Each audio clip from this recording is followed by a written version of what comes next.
오늘 주일은 종교개혁 497주년째 맞이하는 주일입니다.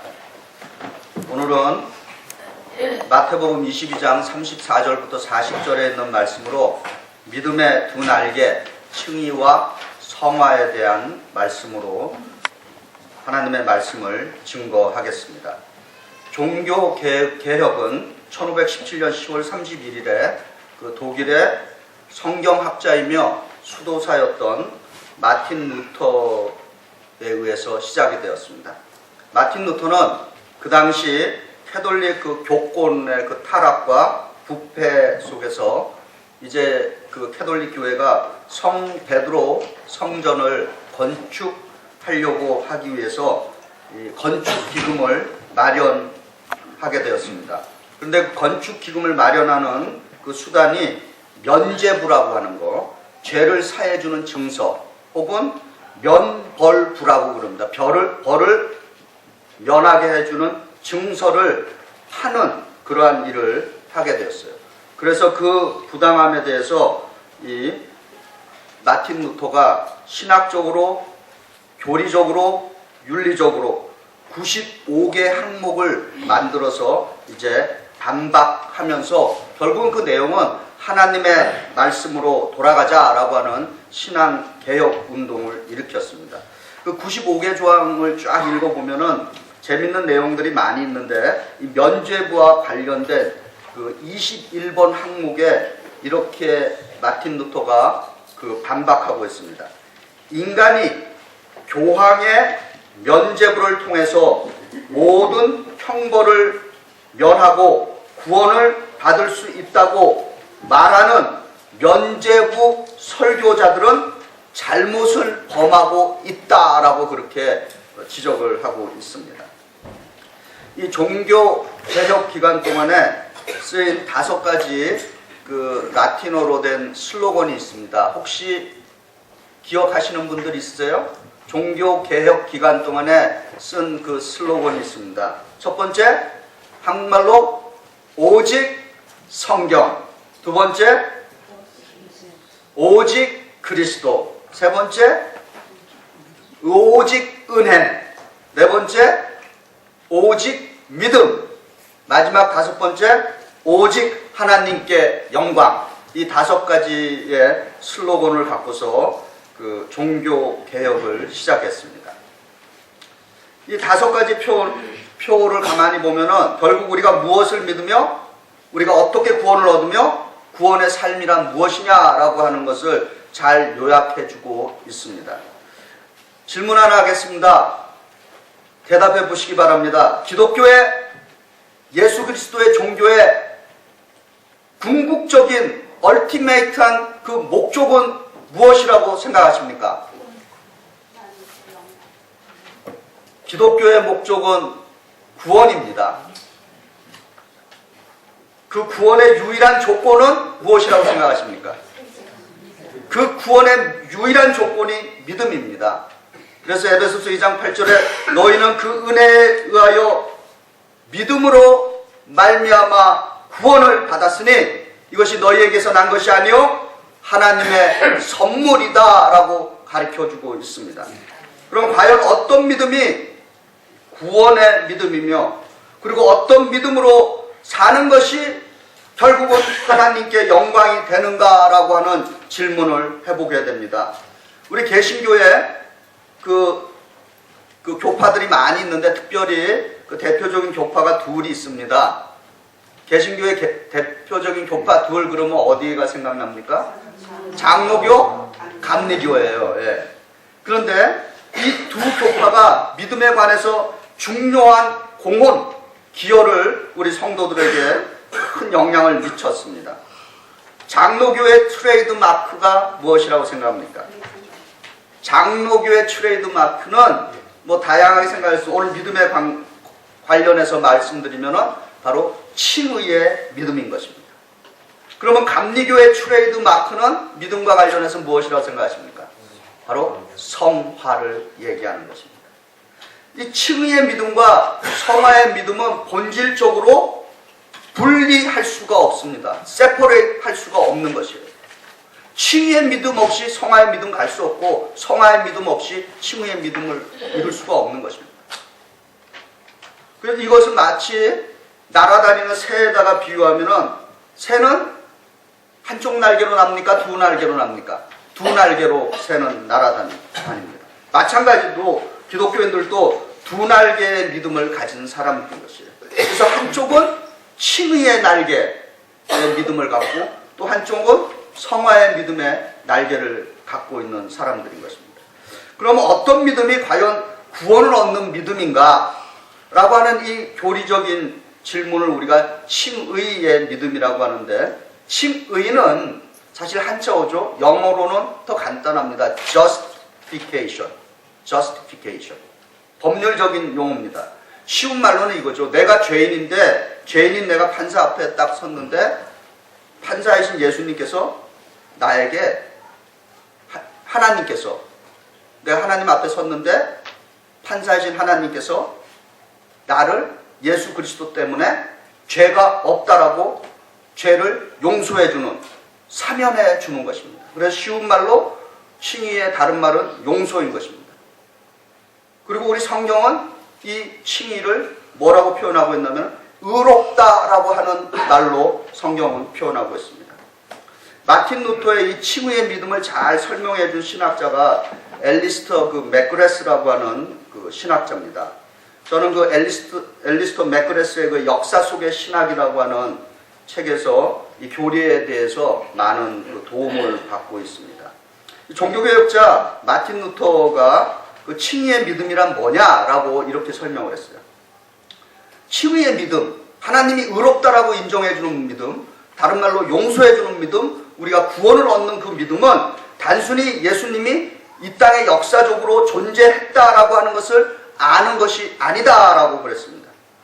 그러면 구원을 얻는 믿음이란 그리스도가 나를 위해서 태어나셨고, 그리고 그리스도가 나의 구원을 위해서 십자가에 달리셨고, 그리고 그리스도가 나의 부활을 위해서 부활하셨다라고 하는 그 역사적인 사실을 확실하게 믿고 신뢰하는 것이 바로 구원을 얻는 칭의의 믿음이다라고 말했습니다.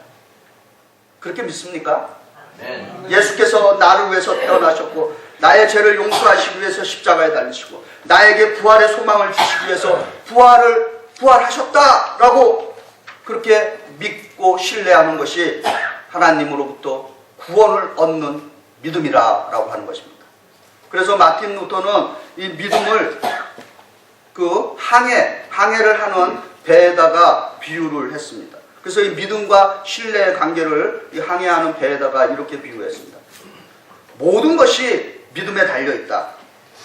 믿음을 갖고 있지 않는 사람은 바다를 건너야 하지만은 두려움 때문에 배를 신뢰하지 못하는 사람과 같다.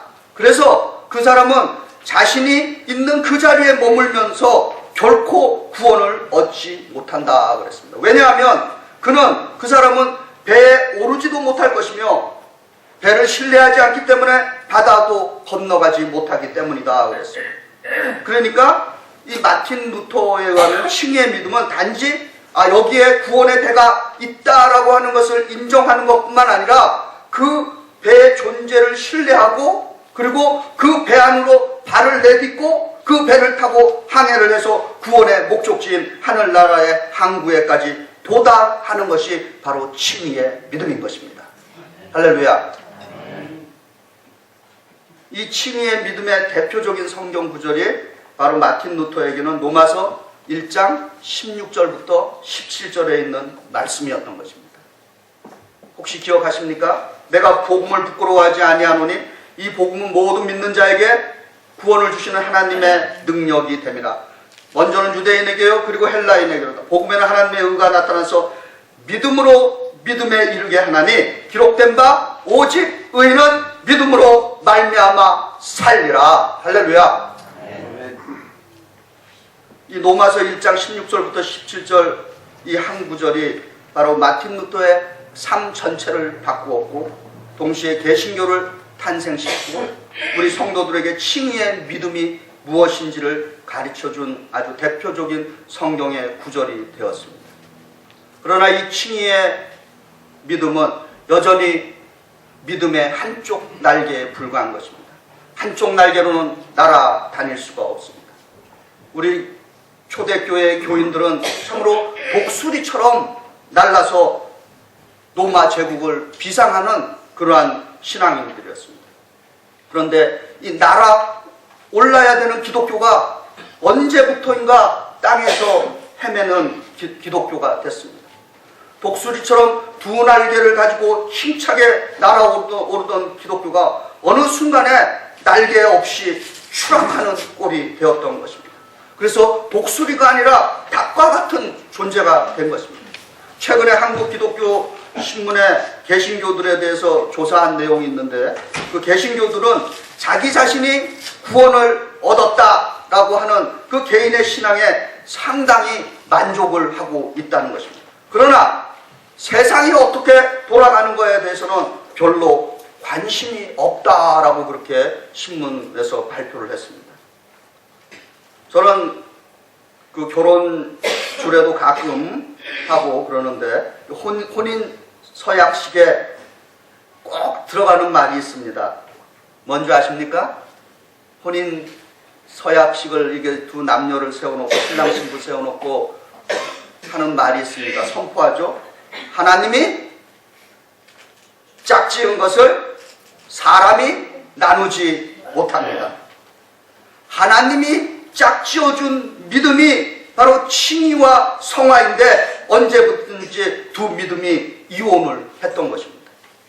개인의 믿음에 머물게 하는 것은 날지 못하게 하고, 칭의의 믿음이 모든 믿음의 전부인 것처럼 머물게 하는 그 자체가 사단의 교묘한 전술이며 전략인 것입니다. 반대로 칭의의 믿음 없이 성화의 믿음만을 강조하는 것도 사단의 교묘한 전술과 전략인 것입니다. 그럼 또 다른 이 믿음의 날개, 이 성화의 믿음, 잃어버린 그 한쪽 날개를 찾는 이 믿음이 바로 오늘 성경 말씀에 나오는 그 본문인 것입니다. 이 마태복음 22장 34절부터 40절은 성화의 믿음의 가장 핵심이 되는, 성화를 영어로 우리가 sanctification이라고 그러고 holiness라고 합니다.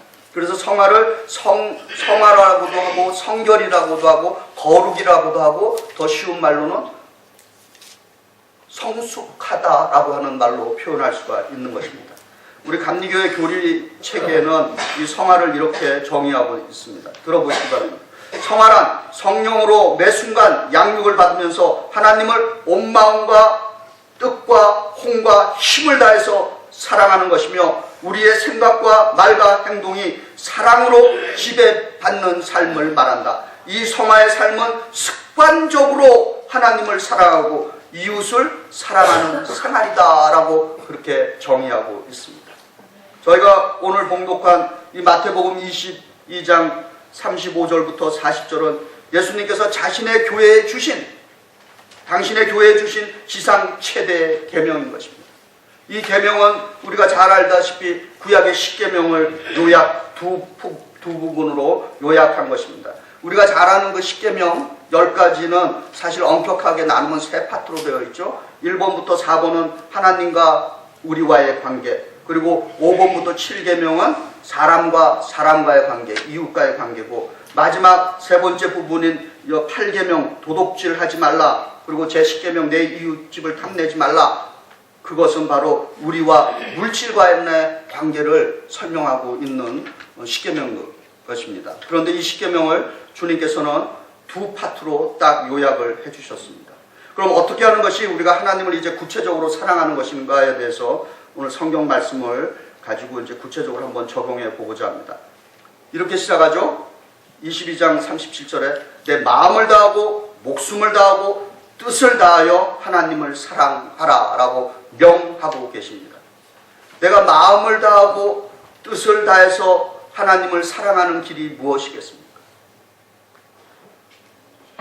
우리 결혼하기 전에 이렇게 연애들 해보셨을 겁니다. 그저 물론 뭐 중매 결혼하신 분들도 뭐 있겠지만은 대체로 연애를 해봤을 거예요. 그리고 아직 그 연애해보지 못한 우리 처녀 총각들은 오늘 잘 들어보시기 바랍니다.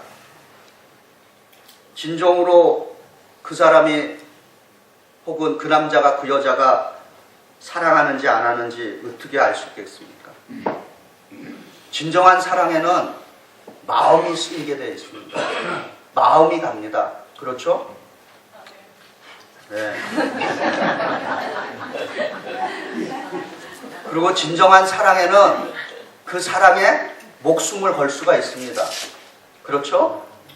네. 그리고 진정한 사랑에는 물질을 써도 아깝지가 않아요. 그래서 잘 들으시기 바랍니다. 데이트하면서 내가 그 남자가 그 여자가 이 돈을 이 사람을 왜 쓸까 말까 이런 거 따지는 사람이라면 한번 심각하게 생각해 봐야 합니다. 아끼지 않고 투자하게끔 되어 있습니다. 그것은 오래전에 저의 경험이기도 합니다. 제가 대학 때 한 달에 한 번 용돈을 몇만 원씩 받았는데요. 그거를 제 룸메이트에게, 지금의 룸메이트에게 쓰기 위해서 한 달치 용돈을 하루에 다 그분을 위해서 다 갖다 바쳤어요. 그를 위해서 다 썼습니다. 그리고는 한 달을 어떻게 지내지 몰라요. 그런 일들이 생기는 것입니다. 마음을 다하고 목숨을 다하고 뜻을 다해서 하나님께서 우리 보고 사랑하라 라고 명하십니다. 그 마음을 다하고 뜻을 다하고 목숨을 다하라. 어떻게 하는 것이 가능하겠습니까? 무엇이 가능한 길이겠습니까? 첫 번째, 하나님을 마음을 다하고 목숨을 다하고 뜻을 다해서 구체적으로 사랑하는 그 첫 번째 길이 월십, 예배인 것입니다. 오늘 우리가 드리는 이 예배는 우리 믿음의 공동체와 우리 개인이 하나님, 저는 하나님을 진심으로 전심으로 사랑합니다. 제 사랑을 받아주세요 라고 하는 그러한 표현인 것입니다. 하나님은 짝사랑을 싫어하십니다. 짝사랑을 해보신 분도 아실 겁니다. 그 짝사랑이 얼마나 가슴이 아픈지, 그리고 그 짝사랑 때문에 상사병 걸려서 심한 경우에는 죽음에까지 이르게 해요. 하나님은 그런 짝사랑을 원치 않습니다. 그래서 여러분이 예배 드리러 오실 때 한 번의 예배도 전심으로 하나님께 드리시기 바랍니다. 두 번째로는 마음을 다하고 목숨을 다하고 뜻을 다해서 하나님을 구체적으로 사랑하는 방법이 순종하는 길인 것입니다. 사랑하는 사람은 상대편의 마음에 들도록 행동하는 것입니다. 상대편을 띄워놓으려면 그 사람이 싫어하는 거 하면은 떨어지게끔 되어 있어요. 그러나 상대편이, 내가 그를 정말 사랑한다면 상대편이 무엇이 그가 좋아하는가, 그것을 찾아서 애를 쓰는 것입니다. 그것을 신명기 6장 4절부터 5절은 이렇게 말하고 있습니다. 이것을 우리가 쉐마라고 그러죠. 이 쉐마의 핵심이 순종입니다.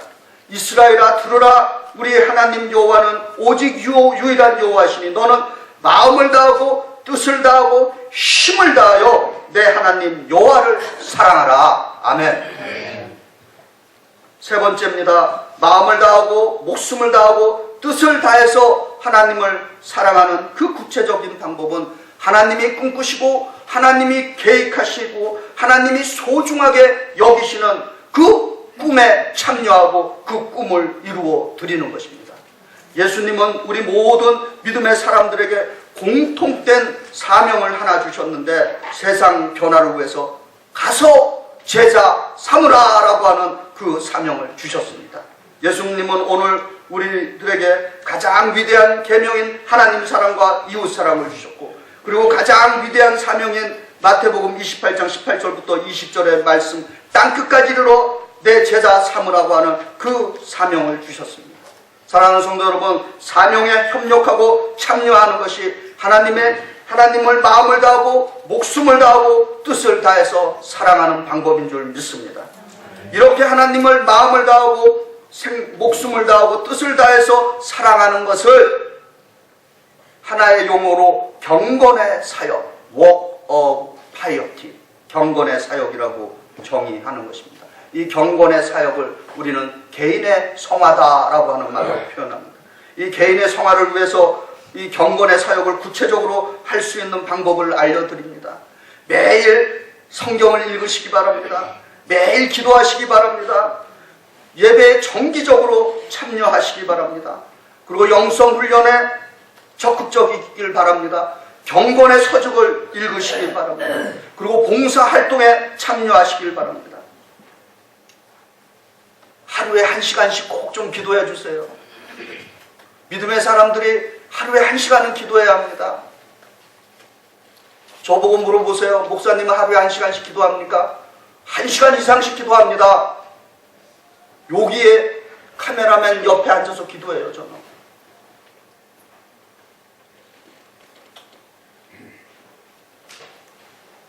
나장암 집사님 옆에 앉아서 기도해요. 하루에 한 장씩 성경 꼭 읽으시기 바랍니다. 주일은 이것이 내 것이 아니라 하나님 것이다 라고 하는 그 투철한 의식을 가지시기 바랍니다.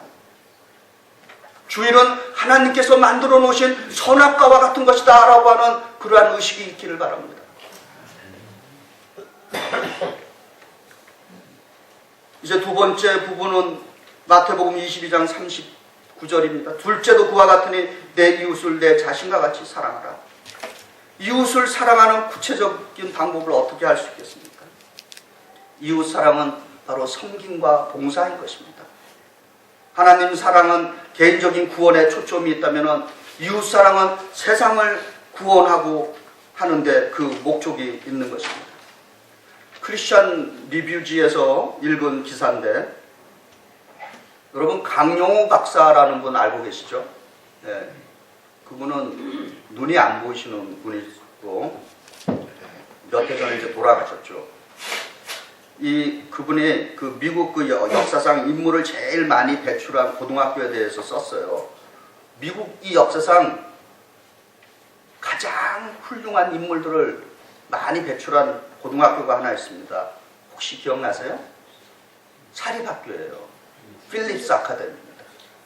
그런데 이 필립스 아카데미에 세 가지의 자랑이 있다고 그럽니다. 첫째는 사회에서, 이 미국 사회에서 가장 돈을 많이 벌어서 사회에다가 다시 기부한 부자들이 제일 많이 배출된 학교가 또 이 학교랍니다. 두 번째로는 미국 이 사회의 명사, 유명 인사로 명단이 올라간 사람들이 가장 많은 학교가 또 이 필립스 아카데미라는 것입니다. 세 번째로는 대통령을 위시해서 국가, 세계, 그리고 지역사회에 가장 큰 공헌을 한 많은 사람을 배출한 학교가 또 이 필립스 아카데미라는 것입니다. 그런데 이 통계가 1, 2년 해갖고 나온 통계가 아니라 지난 100년간의 통계를 통해서 나온 결과라는 것입니다. 인물을 이렇게 많이 배출한 이유가 뭐냐? 공부를 많이 시켜서가 아니라 그 이유는 그 학교의 건립, 건학 이념에서 찾아볼 수 있다는 것입니다. 그래서 저도 인터넷에 들어가서 한번 봤어요. 그 학교의 그 문장이라고 그러죠? 학교 그 마크에 딱 보니까 NONSIVI라고 딱 위에 써 있습니다. 영어로 not for self, 자기 자신을 위해서가 아니라 라고 하는 말이 거기에 딱 찍혀 있습니다. 내 자신이 아닌 not for self, 내 자신이 아닌 지역사회와 국가와 세계를 위해서 일하는 지도자들을 양성했다는 것입니다. 우리가 잘 아는 신학자이면서 목회자로서 2차 세계대전 말에 감옥에서 순교당한 보네포라고 하는 신학자이면서 목회자분이 계십니다. 이분이 교회가 이 땅에 있는 그 목적을 이렇게 요약을 했어요. Church is for others.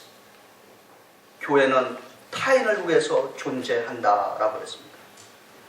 교회에 왜 분열이 있습니까?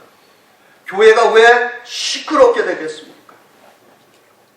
다 자기를 위해서 살려고 하기 때문에 시끄러워지는 것입니다.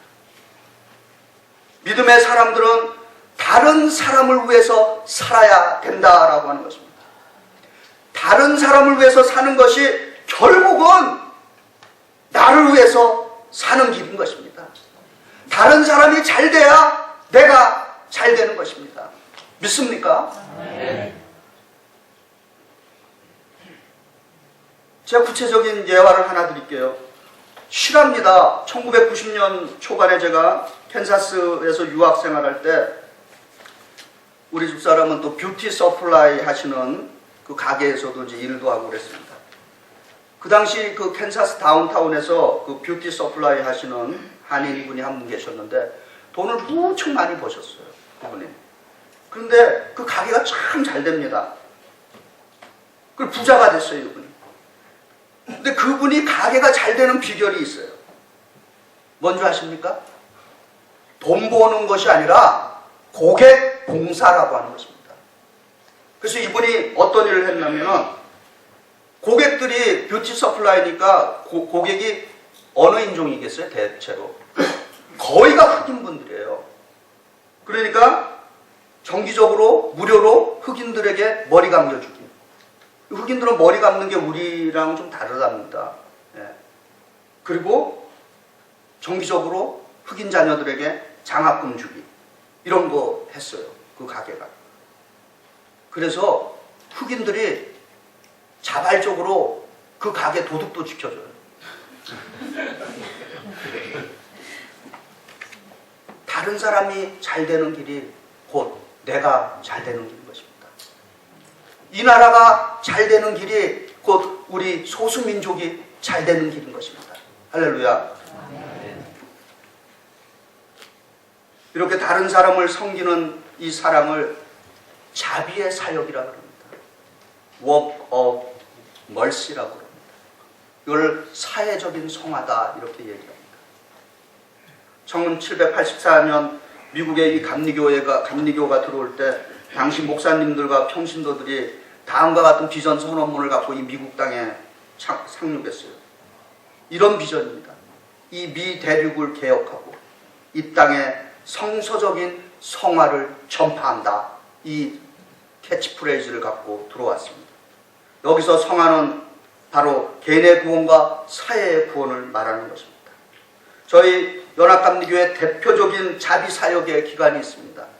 그 이웃사랑의 그 많은 기관이 있는데 그 두 대표적인 기관이 하나는 엄코고 하나는 UMW 여성교회인 것이에요. 여성교회는 여성과 아동과 청소년을 위해서 지난 100년 이상 일하고 있습니다. 그리고 엄코는 적십자와 비슷한 기관인데 지금 현재 우리가 알고 있는 이 에볼라 퇴치를 위해서 벌써 몇 개월 전부터 저희 연합감리교회 이 엄코가 지금 50만 불을 그 사역에 지금 현재 투자하고 있습니다. 계속 그 펀드는 늘어나고 있어요. 그럼 왜 이렇게 저희가 칭의의 믿음 그리고 성화의 믿음 이것을 동시에 요구하느냐라고 하는 것이에요. 요한 웨슬레 목사가 이런 얘기를 했습니다. 숨어있고 보이지 않는 예수 그리스도의 종교는 예수의 종교가 아니다 그랬습니다. 무슨 얘기입니까? 예수 그리스도 종교는 지극히 개인적이지만 또한 동시에 타인에게 영향을 미치는 종교다라고 하는 것입니다. 그래서 내가 기독교인인데 과연 내가 다른 사람에게 얼마나 많은 희망을 주고 있는지 한번 자신들을 생각해 보시기 바랍니다. 말씀을 정리합니다. 인생을 시간적으로 과거, 현재, 미래로 이렇게 나누어 볼 수 있습니다. 과거에 키워드가 있습니다. 과거라고 하는 것은 세상적인 말로 과거를 뒤돌아볼 때는 대체로 regret 있습니다.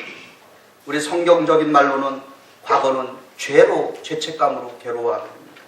이 과거의 죄책감은 바로 예수 그리스도를 구세주로 영접함으로써 예수께서 너는 죄를 용서받았고 이제는 용서받은 존재, 칭의의 존재로 살아간다라고 하는 그러한 선언으로 말미암아 과거가 극복되는 줄 믿습니다. 현재라고 하는 것은 항상 앵자이어티, 불안 속에 쌓여 있습니다. 이 뉴욕에서 에볼라 환자가 지금 발생했다고 해서 굉장히 불안해합니다. 이 불안을 이길 수 있는 길은 하나님께서 우리에게 확신을 주셔야 하는 것입니다. 그 확신은 성령께서 우리 각자에게 너는, 나는 하나님의 사랑받는 자녀라 라고 하는 그러한 증거를 주셔야 하는 것입니다. 그리고 미래는 아직 오지 않았기 때문에 항상 두려움 속에 우리가 있습니다. 내일의 두려움, 장래의 두려움을 이기는 길은 바로 마음을 다하고 목숨을 다하고 뜻을 다해서 하나님을 사랑하고 이웃을 사랑하는 존재인 성숙한 신앙인으로 살아가는 길인 줄 믿습니다. 이제 과거에 용서받은 존재, 사랑받는 존재로 우리가 살았다면 이제는 사랑하는 존재가 되시길 축복합니다. 칭의의 대표적인 찬양이 하나 있습니다. 어떤 찬양일까요? 당신은 사랑받기 위해 태어난 사람. 칭의의 대표적인 찬양이에요. 사랑받는 존재. 성화의 대표적인 찬양 아십니까? 온 맘 다해 주 사랑해. 이런 찬양 아세요? 온 맘 다해 주 사랑하라. 있어요. 리듬은 좀 다를지 몰라도 성화의 대표적인 찬양이에요. 종교교회 497주년 주일을 맞고 있습니다. 우리 각자와 우리 공동체 믿음에 이제 칭의의 믿음과 성화의 믿음으로 참 독수리처럼 비상하는 신앙인들이 되시기를 주의 이름으로 축복합니다. 기도하시겠습니다. 사랑과 은혜가 충만하신 하나님, 종교개혁주일 497주년을 맞이하면서 다시 한번 저희들이 믿음에 관해서 생각해 봅니다. 우리 주 예수 그리스도를 통해서 저희들에게 칭의의 믿음을 주셨고 또한 예수 그리스도의 성령의 능력을 통해서 저희들에게 성화의 믿음을 주신 줄 믿습니다. 아버지 하나님, 이제 잃어버린 그 날개들을 다시 찾아서 그 믿음의 날개를 달고 독수리처럼 비상하는 성도들로 삼아 주시옵소서. 그래서 주님, 이제껏 사랑받는 존재로 만족했다면 이제는 온몸과 마음과 뜻과 정성을 다해서 사랑하는 존재의 삶이 되도록 역사하여 주시옵소서. 모든 말씀 예수 그리스도를 받들어 감사하며 기도드리옵나이다. 아멘. 자, 오늘